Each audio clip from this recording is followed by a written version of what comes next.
Boa noite, caros alunos e ouvintes. No ar, mais um programa A República com Loriel Rocha. O tema do nosso programa de hoje será um assunto sobre o qual nós já falamos algumas vezes e vamos voltar a ele fazendo algumas reflexões. Para tanto, nós vamos ter como fonte hoje do nosso programa os vários textos muito bem fundamentados que Priscila Garcia vem fazendo no Facebook há muito tempo, né? O assunto de hoje é a facada de Bolsonaro, a suposta facada, né? Antes de entrar no tema, é preciso ter em consideração um argumento que as pessoas têm usado, cuja estrutura de lógica, digamos assim, ou cuja tese central é um primor de imoralidade, de ética e de estupidez. Em 2016, eu havia dito e chamei a atenção para o fato do nome de Jair Bolsonaro, naquela altura um político absolutamente inexpressivo, constar no caderno de teses do PT, que é um caderno que propugna um projeto de poder para a esquerda que o PT diz representar. Nós já falamos que essa questão da esquerda no Brasil, o grande representante da esquerda era Luiz Carlos Prestes e o Brizola, que é uma outra linha ligada à Rússia. Bem, o Fernando Henrique Cardoso não representa propriamente uma esquerda, ou antes ele representa aquilo que se chama de esquerda liberal, que é a esquerda que está ligada aos grandes conglomerados, aos grandes bancos. O governo do Lula foi marcado basicamente por isso, também. O conchavo com grandes empresariados e com grandes bancos. Bem, o que eu quero dizer é o seguinte, o nome, a esquerda, ou aquilo que se convenciona chamar por esquerda tradicional, não é? Que é exatamente aquela que não privilegia os grandes conglomerados, essa esquerda no Brasil é representada por Luiz Carlos Prestes.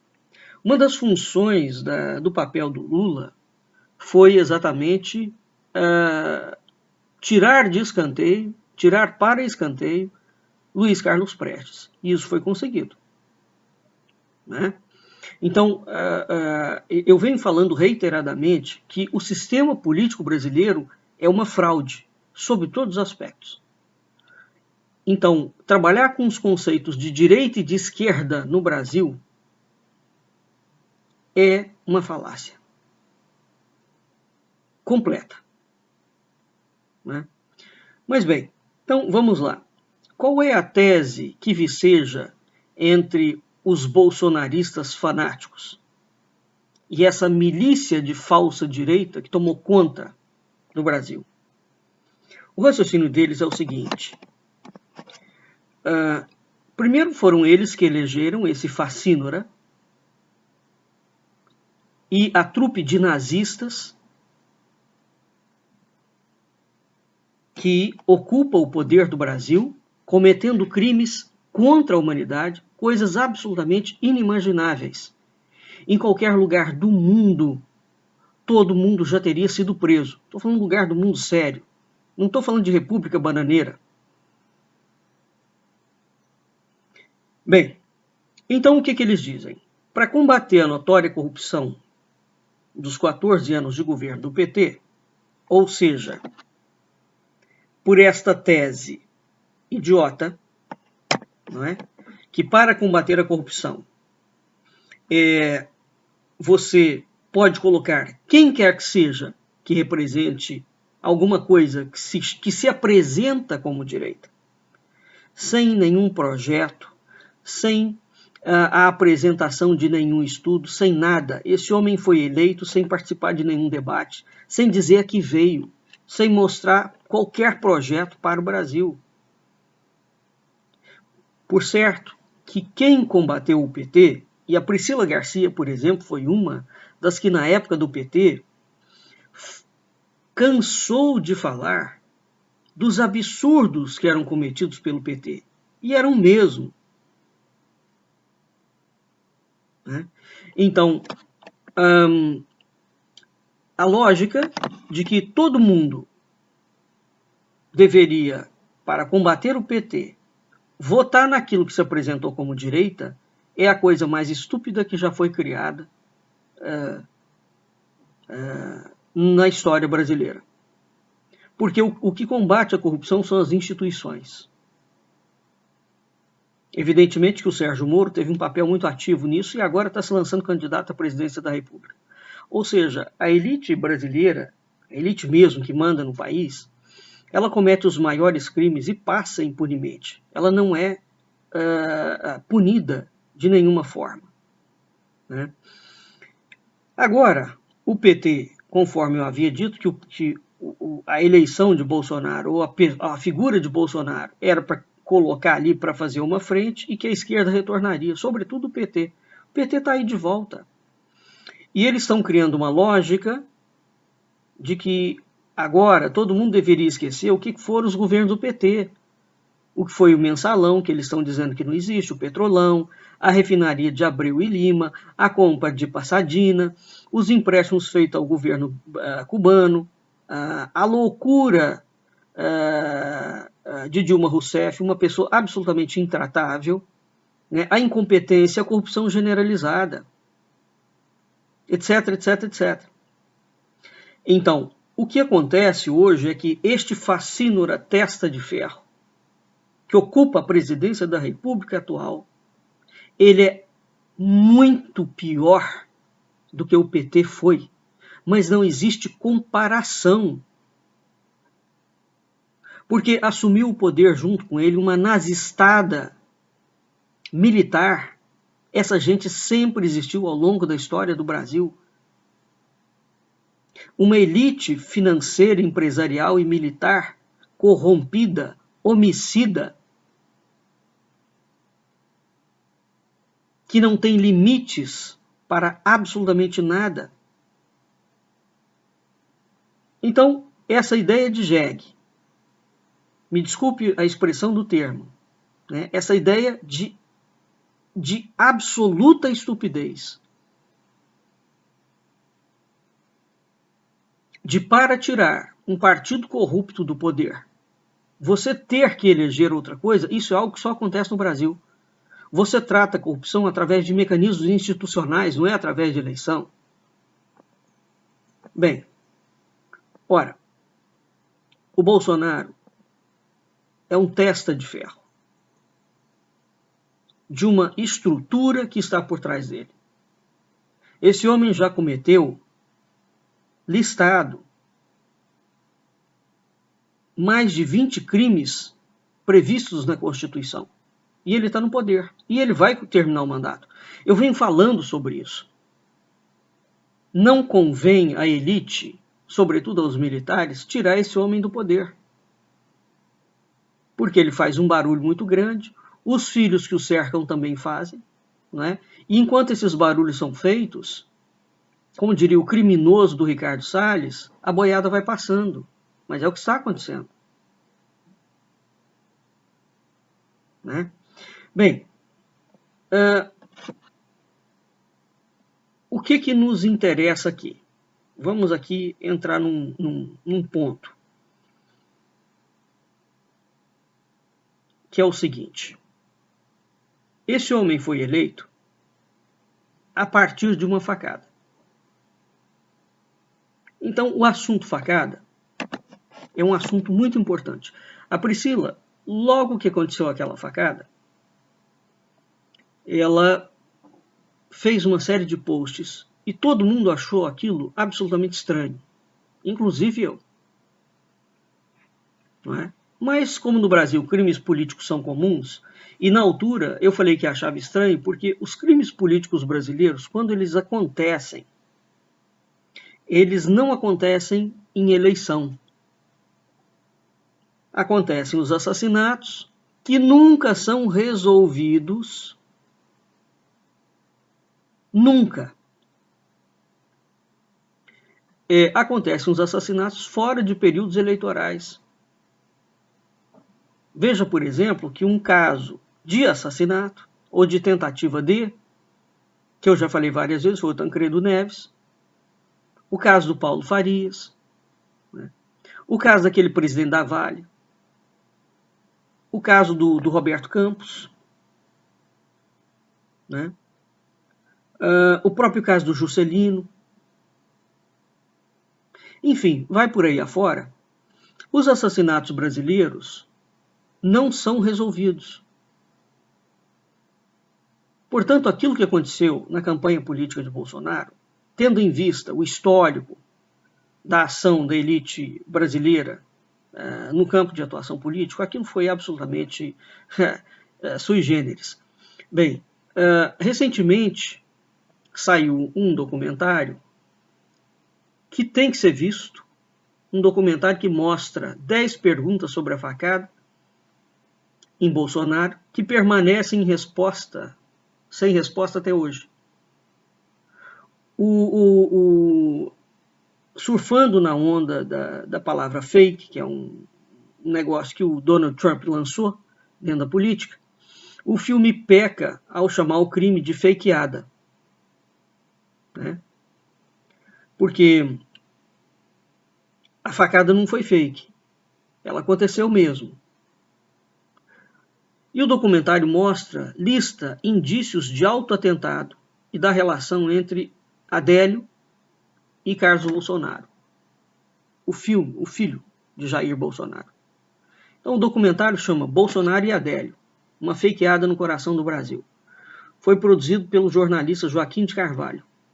O documentário é muito bem feito e qualquer indivíduo que de fato tenha acompanhado e acompanha a história brasileira não se surpreende nem um pouco com o que aconteceu ali, sobretudo tendo militares envolvidos nessa candidatura. Bem, então aqui é que entra algumas considerações que a Priscila fez no Facebook dela e que são extremamente pertinentes. Isso consiste no seguinte: ela é uma pessoa que tem acompanhado tudo o que se refere ao caso, e este caso específico é um dos casos mais óbvios, um dos casos mais escrachadamente claros que ela diz que já viu na vida dela e que eu já vi na vida política nacional em termos de história. É absolutamente impressionante que os fatos relacionados a esse caso tenham caído em águas de bacalhau. Então vamos a alguns. Primeiro, é evidente que quem está metido no caso atuou para bloquear tudo, todas as evidências, todas as provas, tudo de qualquer jeito, aos trancos e barrancos.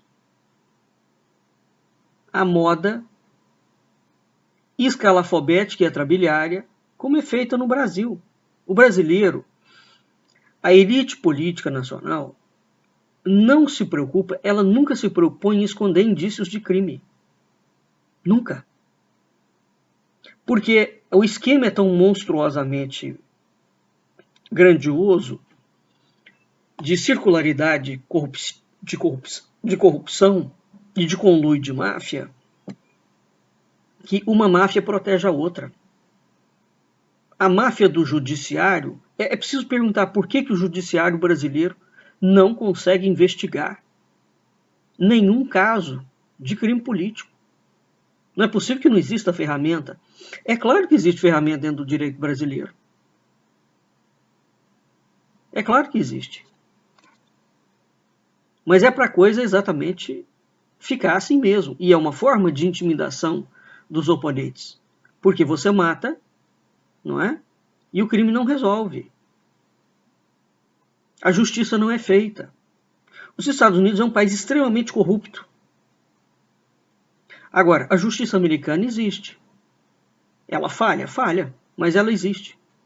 Seria impensável, por exemplo, um homem com a atuação do Dallagnol ou do Sérgio Moro nos Estados Unidos, se ele fosse descoberto. Estava ele preso. Os dois presos, a quadrilha inteira presa da Lava Jato.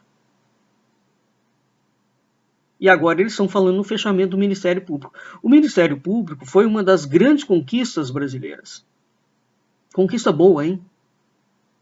Mas enfim, voltando.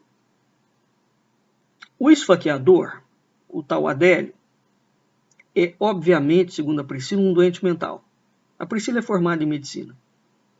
E por isso, esse sujeito, em vez de simular um atentado, como havia sido contratado para fazer, ele meteu a faca de verdade na barriga do miliciano. E a partir daí, as consequências físicas para esse títere militar, né? Das consequências físicas, restaram as consequências jurídicas, evidentemente. Né? Das físicas, os médicos cuidaram.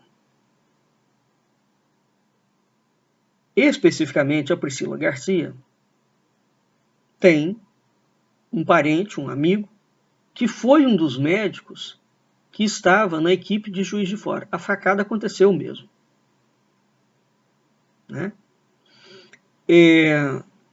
Mas as consequências jurídicas se tornaram um novelo muito embolado, muito indigesto. E ele precisa de ser resolvido de qualquer maneira. Né? Em primeiro lugar, eu me lembro muito bem que os advogados que defenderam Adélio surgiram da noite para o dia, advogados caríssimos, todos eles ligados à maçonaria e a um movimento de maçons dentro da política.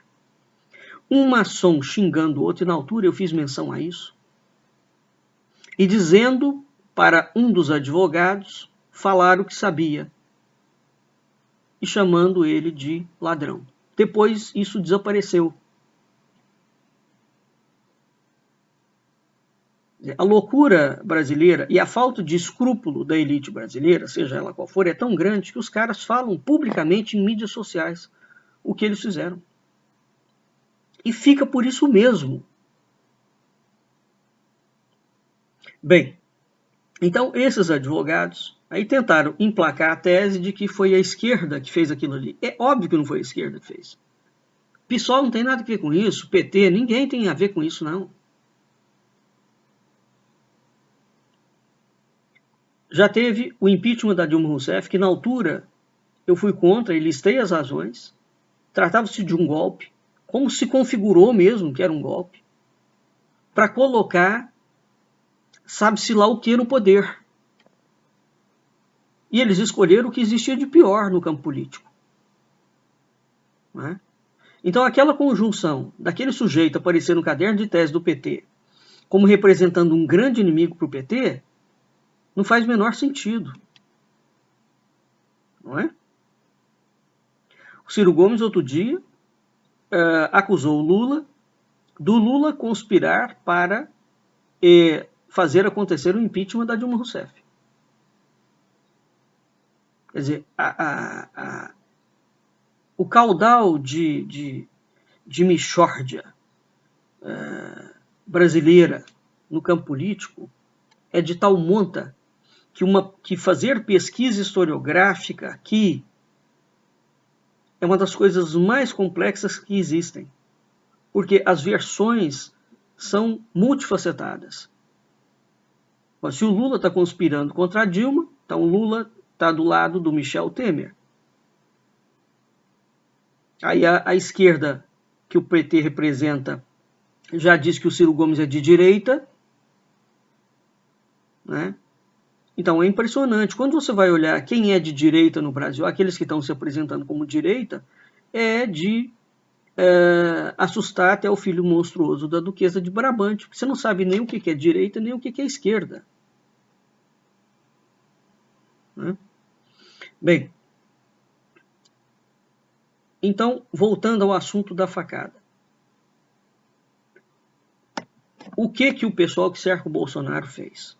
Em primeiro lugar, eles tiveram que tirar de cena os advogados já semipagos, contratados pela família envolvida em milícias e rachadinhas. Isso foi relativamente simples. Quem foi que fez isso? O tal do Vacef. O Vacef tratou isso em 2 tempos.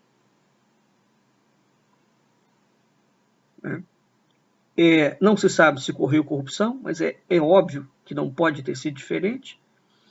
E ele mandou os advogados alegarem sigilo do cliente, o que é obviamente um preceito legal e constitucional.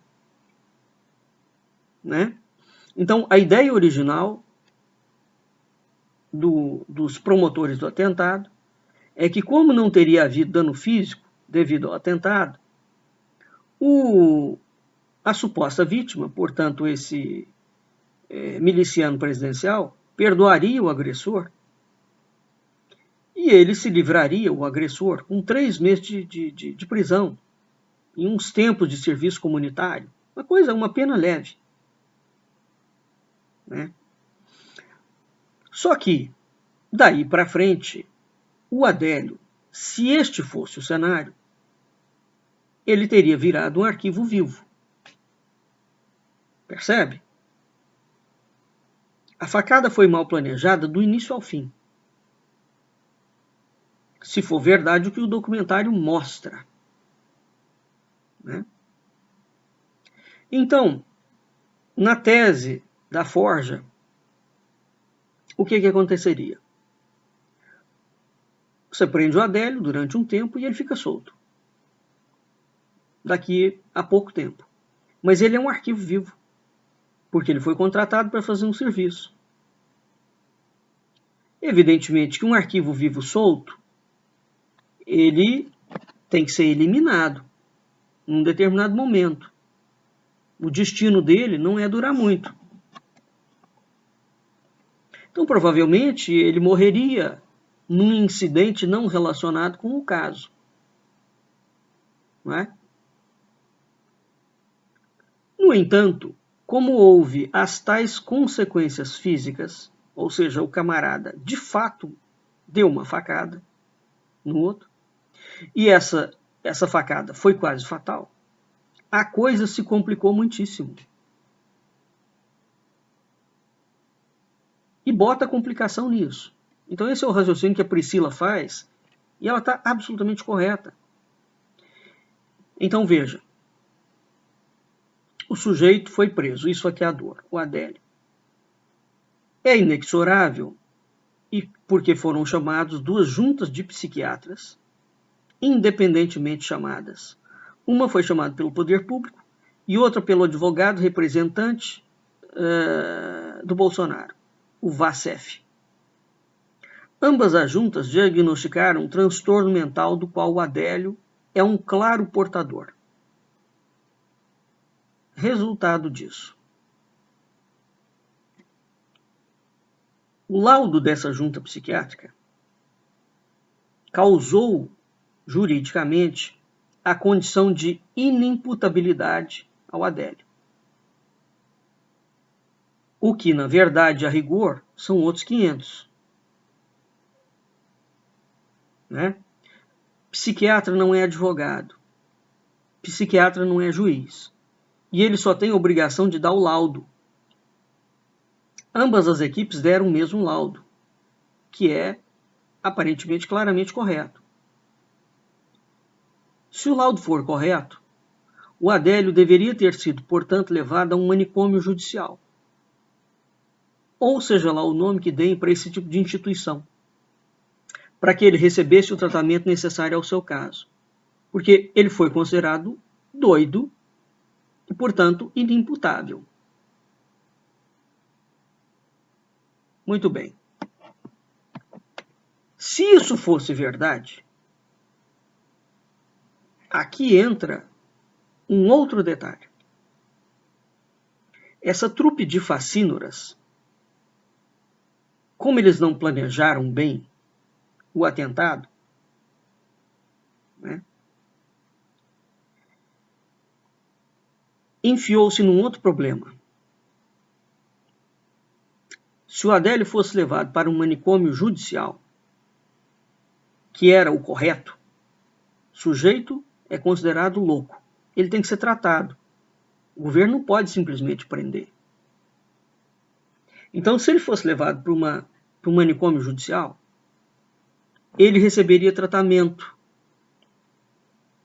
e teria contato com equipes médicas, com o pessoal da enfermagem, com outros internos. Os médicos teriam acesso à versão dele do atentado. Enfim, ele seria obrigado a falar, a conversar, a dialogar.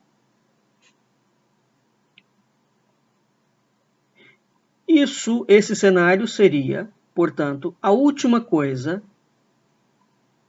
que esses meliantes que ocupam o poder queriam. Ele seria um perigo descomunal, enorme. Novamente, são mexidos os pauzinhos para que Adélio, bispo, considerado por laudo e acatado pela justiça como um doente mental inimputável, o juiz o considerou inimputável, não fosse para nenhuma instituição mental, que seria o correto dele ter ido, e nem recebeu o tratamento adequado. Para onde ele foi? Ele foi encarcerado em um presídio de segurança máxima, onde ele não tem contato com ninguém e não é submetido a tratamento algum. Ninguém sabe, inclusive, se ele não é dopado, dia sim, dia não. Né? Então, evidentemente, que uma vez que ele está dentro de um presídio de segurança máxima, a equipe que está fazendo todas essas manobras jurídicas ligadas ao presidente da República são manobras oficiais.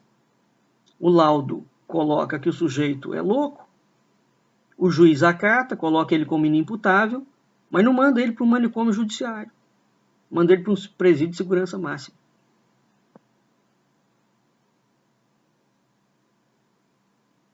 Então, evidentemente, lá dentro, se ele não tiver sido mantido à base de remédio, se ele tiver em algum momento lúcido, vai que o sujeito começa a falar alguma coisa, começa a falar demais, não é? Se torna um problema.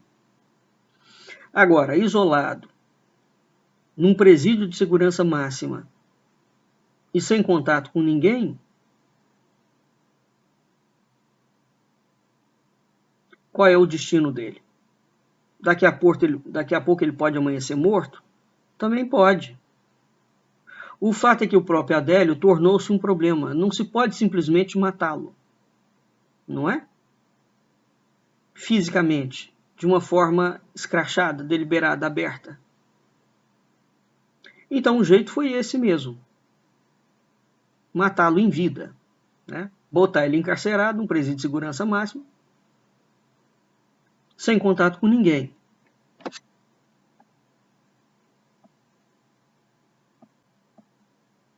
Ora, veja bem, o Brasil entrou num surto social, cultural, onde perdeu-se todos os limites de humanidade e de dignidade.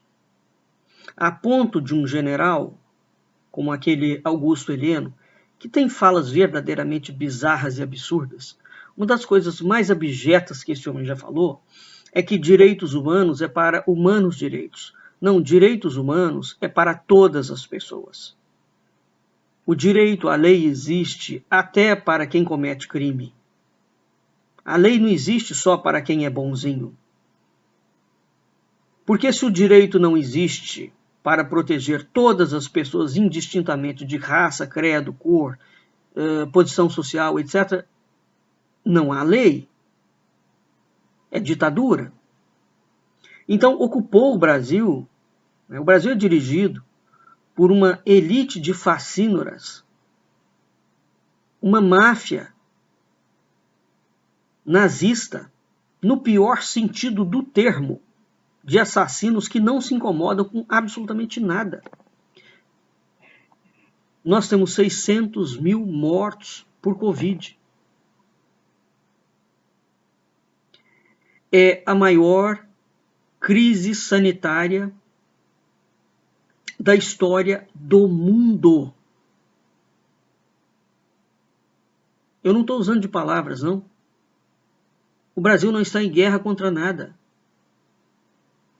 Contra ninguém. Por ingerência do governo federal, a população foi deixada morrer à míngua para chegar à prática da imunidade de rebanho. E esse homem está solto. Essa equipe inteira, se o Brasil fosse um lugar sério, tinha que ser julgada por um tribunal penal internacional por crimes contra a humanidade.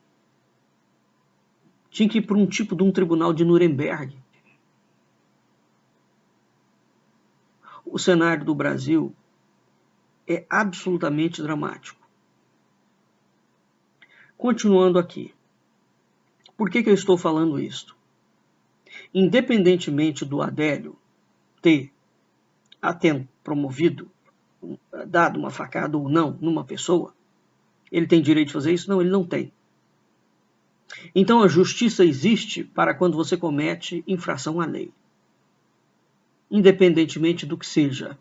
A justiça não deveria estar vinculada a interesses de pessoas poderosas. E, por outro lado, não poderia privar da justiça aqueles que cometem crime. Né? Não sem razão, o símbolo da justiça é uma venda nos olhos. Né? A justiça tem que ser feita, a lei tem que ser aplicada. Bem, a justiça não foi aplicada ao caso do Adélio. Vamos entender esse ponto claro. Num Estado de Direito, o poder público é obrigado a proteger e a garantir a integridade física de um doente mental acusado de um crime e declarado judicialmente inimputável. É a Constituição Federal que determina isso. Isso é o básico da lei em qualquer lugar do mundo. Por mais hediondo que seja o crime, a lei existe para garantir os direitos mínimos daquele que comete o crime. Então, dito isto, desde quando um doente mental, categorizado clinicamente como tal, e declarado inimputável por um juiz, pode ser privado de seu direito à internação numa instituição médica judicial adequada, para, em vez disso, ser metido numa prisão de segurança máxima e mantido isolado e incomunicável. Desde quando as famílias dos doentes mentais são impedidas de ter contato com seus familiares internados. No caso do Adélio, especificamente, não foi dado a ele nenhum desses direitos. Tudo isso é mais um dos crimes perpetrados por essa malta de criminosos genocidas, assassinos contumazes, que são habituados a mandar e a desmandar num sistema altamente corrompido, como é o brasileiro, de forma a esconder os seus crimes. E isso é a história do Brasil. Uma elite mafiosa, bandida, formada por um consórcio militar, empresarial, banqueiro, com claras conexões e conchavos internacionais. Uma elite bandida, desde sempre bandida, desde 1822, esta corja negra, esta horda assumiu o poder. Só que eles nunca chegaram ao nível de disfarçatez e de transparência criminosa como eles chegaram agora. E é preciso se perguntar por que eles estão se permitindo agir de uma forma tão transparente nos seus crimes, neste exato momento. O que é que está acontecendo com as instituições nacionais? Então, por trás desse cenário todo, desse filme hollywoodiano, dessa farsa burlesca, existe um outro problema institucional sobre o qual eu também tenho falado. Eles estão alterando toda a estrutura do Estado brasileiro. Recentemente, o Congresso Nacional, por exemplo, passou um projeto de lei, aprovou que político não pode ser mais punido por improbidade administrativa.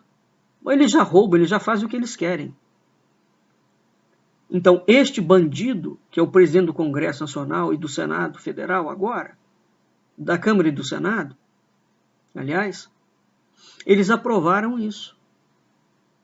Quer dizer, se eles já podiam fazer o que quiser, agora eles podem fazer mesmo o que eles quiserem, porque se querem eles podem ser condenados. Então qualquer bandido pode assumir o Brasil, que não vai acontecer nada.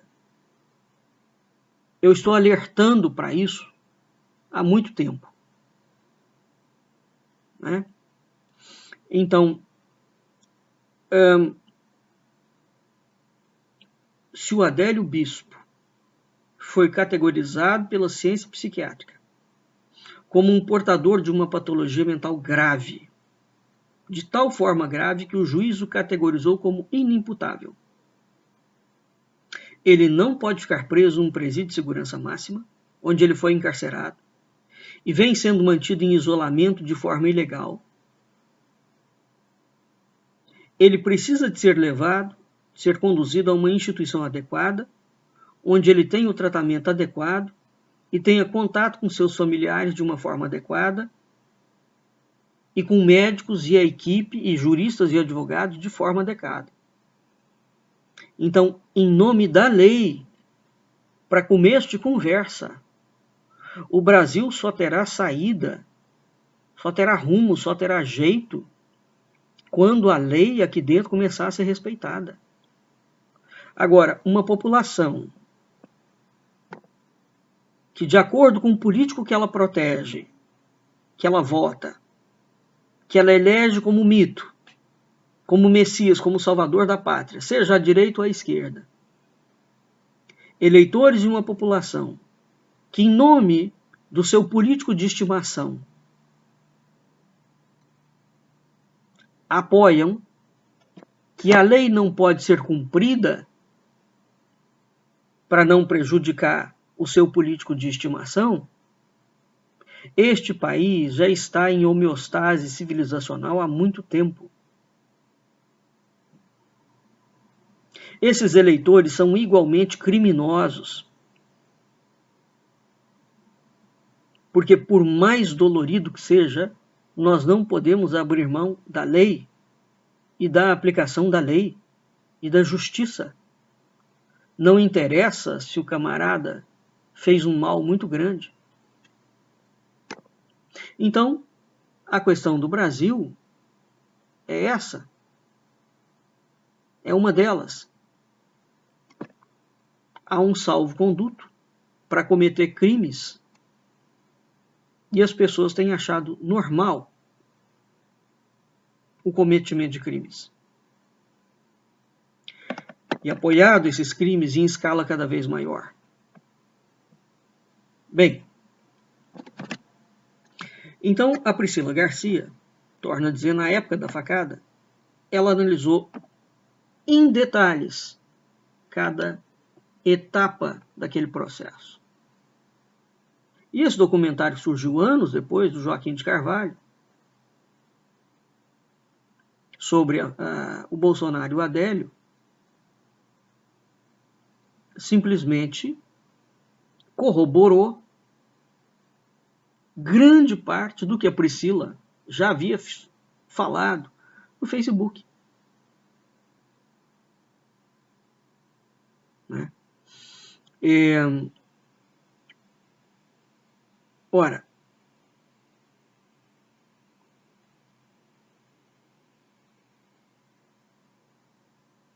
um documentário desse porte,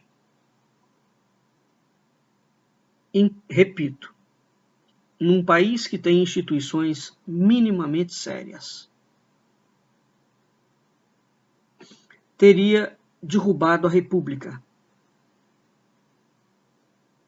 não é? Porque ele traz indícios de uma situação que interessa não só aos eleitores do Bolsonaro, interessa a todos nós. Quem está por trás do que aconteceu? Uma das perguntas do documentário é o seguinte: por que a família Bolsonaro não recorreu da decisão judicial acontecida em julho de 2019, que considerou Adélio inimputável? Então, o próprio Bolsonaro, ele não tem interesse em resolver o crime? A decisão poderia ter sido questionada por ele, mas não foi. Ela foi aceita depois que o Ministério Público Federal e a própria defesa do presidente da República desistiram de recorrer no processo. O Ministério Público, que naquela altura estava sob a orientação de quem? Do Sérgio Moro, né? Da equipe que está lá mandando e promovendo os maiores absurdos.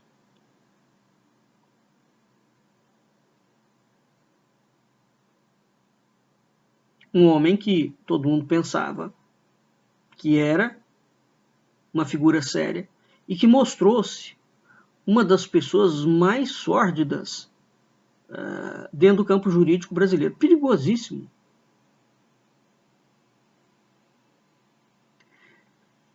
Então, o que aconteceu com a deposição da Dilma Rousseff e a eleição de Jair Bolsonaro, a elite que fez o projeto de um governo para outro, entre ambos tem o do Michel Temer, é a mesma. Aliás, o próprio Michel Temer, no livro dele, e o próprio Vilas Boas admitem que eles conspiraram para tirar Dilma Rousseff do poder. Isso aqui é absolutamente impressionante. Os caras escrevem livros e contam. Eles assumem o que eles fizeram. E fica por isso mesmo. Fica por isso mesmo. Então, a forma de fazer política e de escrever a história no Brasil, uma coisa está atrelada à outra, né? Você faz a política e escreve a história e coloca gente para escrever as narrativas. Estudar a história brasileira com um mínimo de seriedade e de isenção é uma das coisas mais difíceis que existem, dado o volume de conspiração que envolve os setores, vários deles. E isso não tem nada a ver com a esquerda. Eu venho falando há muito tempo, o Brasil sempre foi dirigido, ele tem uma linha de esquerda. Sempre, desde 1822. O Brasil é esquerda. Tá? E é curioso isso porque antes, repetindo mais uma vez o que eu venho falando há anos, antes da redemocratização, nenhum presidente brasileiro foi de fato de esquerda. Todos eles eram de direita. Então, como que é possível uma situação dessa? O Brasil sendo de direita, os governos eram de esquerda. Qual é a esquerda? É a chamada esquerda liberal. É a esquerda que vai criando um Estado cada vez mais robusto e que tem fortes conexões com bancos e empresários. O Brasil é o protótipo de um modelo, de um tipo de modelo de esquerda liberal praticamente único no mundo. Aqui foi traçado um modelo desde 1822. E ele vem sendo desenhado e ampliado. Esse modelo só não funciona com a transparência que deveria funcionar, dada a complexidade da estrutura brasileira, dos estados e municípios. E para entender isso, seria preciso a gente recuar à forma como era o Brasil, em termos político-administrativo, que vicejou até 1822, implantado por Portugal. Eu já fiz isso por diversas vezes. Né? Então isso gera um tipo de complexidade político-administrativa.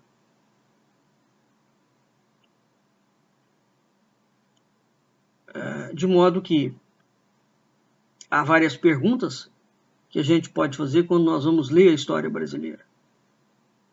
Como é que governos de direita vão estatizando?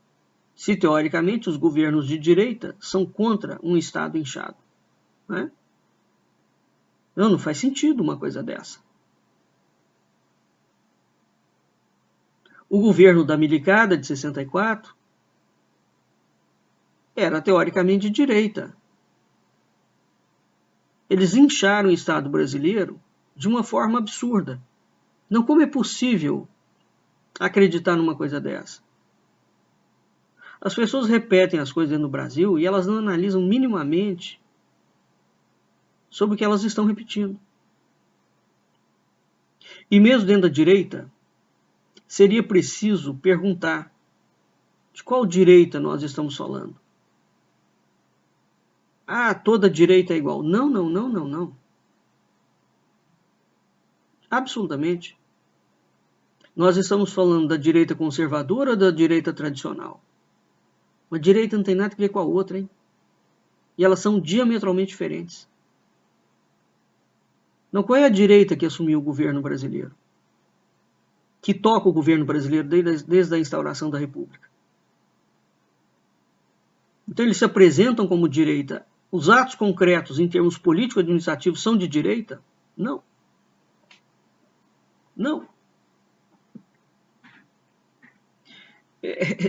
O Brasil não é um país cuja leitura histórica seja simples de entender, viu? Muito pelo contrário. A complexidade histórica brasileira é monumental. Monumental. E é preciso ter muita cautela e muita paciência para promover essas investigações com o mínimo de isenção possível. A gente consegue 100% de isenção? Claro que não. Somos seres humanos. Mas tem que haver um mínimo de seriedade. Estou falando o mínimo. Né? Então, o que está acontecendo com o Brasil é o desmonte do Estado chamado democrático e do chamado Estado de Direito. Por trás de todos esses acontecimentos, está sendo construído um novo modelo de Estado.